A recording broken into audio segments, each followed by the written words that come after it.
Assalamualaikum warahmatullahi wabarakatuh. Nama saya Mutia Amelia Rizal dari kelas PGSD 2A. Di sini saya akan mempresentasikan hasil kerja saya yang berjudul Sistem Peredaran Darah. Pada materi sistem peredaran darah, ada 3 hal utama yang akan saya sampaikan. Yang pertama adalah pengertian dari sistem peredaran darah. Yang kedua adalah komponen utama peredaran darah. Dan yang ketiga adalah penyakit yang mengganggu sistem peredaran darah. Langsung saja kita kepada materi yang pertama, yaitu pengertian dari sistem peredaran darah.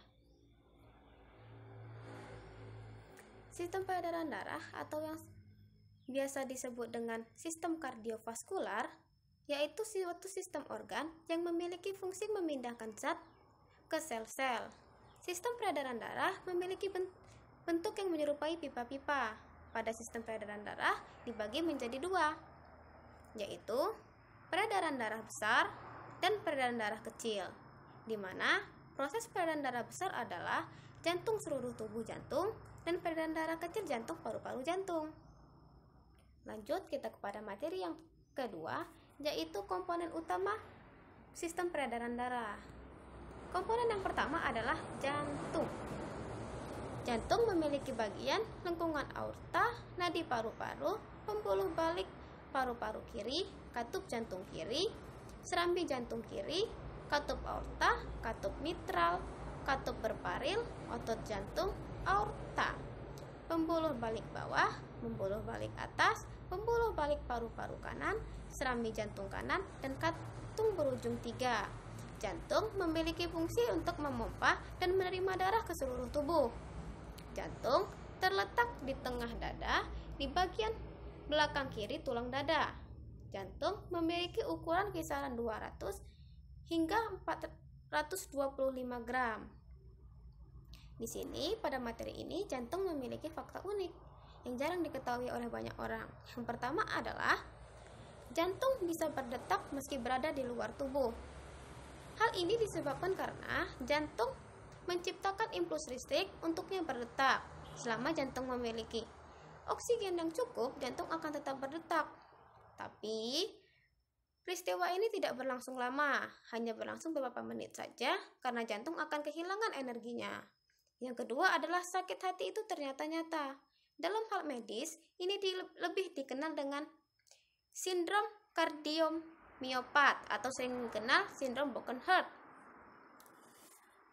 Sindrom ini menyebabkan nyeri pada dada, sesak napas, dan yang terakhir adalah serangan jantung yang bisa menimbulkan kematian. Yang terakhir adalah sering tertawa dapat menurunkan resiko penyakit jantung. Saat tertawa, lapisan dinding pembuluh darah akan menjadi rileks dan mengembang untuk menangkal stres dan meningkatkan kekebalan tubuh. Saat tertawa, mampu mengirimkan 20% darah ke seluruh tubuh. Lalu komponen yang kedua adalah pembuluh darah. Darah merupakan komponen utama dalam sistem peredaran darah. Pembuluh darah dalam tubuh manusia dibagi menjadi 3, yaitu pembuluh darah nadi, pembuluh darah vena, dan pembuluh darah kapiler. Pembuluh darah nadi atau arteri adalah pembuluh darah berotot yang membawa darah dari jantung. Sedangkan vena kebalikannya. Pembuluh darah balik vena adalah pembuluh yang membawa darah menuju jantung. Sedangkan pembuluh darah kapiler adalah penghubung antara arteriola dan venula yang dapat memungkinkan terjadinya pertukaran air, oksigen, karbon dioksida, nutrien, dan lain-lain. Komponen yang ketiga adalah darah. Darah adalah cairan pada tubuh manusia, hewan, dan lain-lain yang mengangkut senyawa seperti nutrisi, oksigen ke dalam sel dan mentransfer produk buangan metabolik dari tubuh. Darah terdiri dari 2 komponen utama. Yang pertama adalah plasma darah, yang kedua adalah sel darah. Plasma darah adalah komponen penyusun terbanyak dari darah, sekitar 55%. Plasma darah terdiri dari protein-protein darah seperti hemoglobin, albumin, nutrisi, hormon, dan lain-lain. Komponen yang kedua adalah sel darah. Sel darah dibagi menjadi 3, sel darah putih, sel darah merah, dan keping-keping darah. Sel darah merah memiliki fungsi mengantarkan oksigen ke seluruh tubuh, sedangkan sel darah putih memiliki fungsi utama untuk sistem pertahanan tubuh. Saat infeksi mengancam dan berpotensi merusak tubuh, sel darah putih akan mengenali infeksi tersebut dan menghancurkan mikroorganismenya. Yang terakhir adalah keping-keping darah atau trombosit. Fungsi utama dari keping-keping darah adalah menutup luka pada jaringan tubuh jika pembuluh darah rusak. Saat terluka, trombosit yang berada di lokasi luka akan bekerja sama dengan plasma darah untuk membentuk gumpalan yang menghentikan pendarahan. Kita masuk kepada yang terakhir. Materi yang terakhir adalah penyakit yang mengganggu peredaran darah.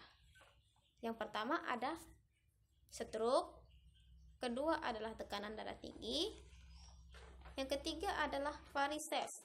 Varises adalah pembekakan dan pelebaran pembuluh darah yang biasanya terjadi di sekitar betis atau kaki akibat penumpukan darah. Yang selanjutnya adalah penyakit jantung koroner. Penyakit jantung koroner adalah kondisi ketika pembuluh darah utama yang memberikan pasokan darah, oksigen, nutrisi untuk jantung rusak. Biasanya disebabkan oleh plak kolesterol atau proses peradangan. Anemia. Anemia adalah penyakit kekurangan sel darah merah. Ingat, sel darah merah bukan darah. Biasanya orang-orang sering mengatakan anemia adalah penyakit kekurangan darah. Yang benar adalah sel darah merah. Selanjutnya adalah aritmia. Aritmia adalah penyakit yang terjadi karena impuls listrik yang berfungsi mengatur detak jantung normal tidak bekerja dengan baik. Dan yang terakhir adalah hemofilia. Hemofilia adalah gangguan pada sistem pembekuan darah yang menyebabkan penderitanya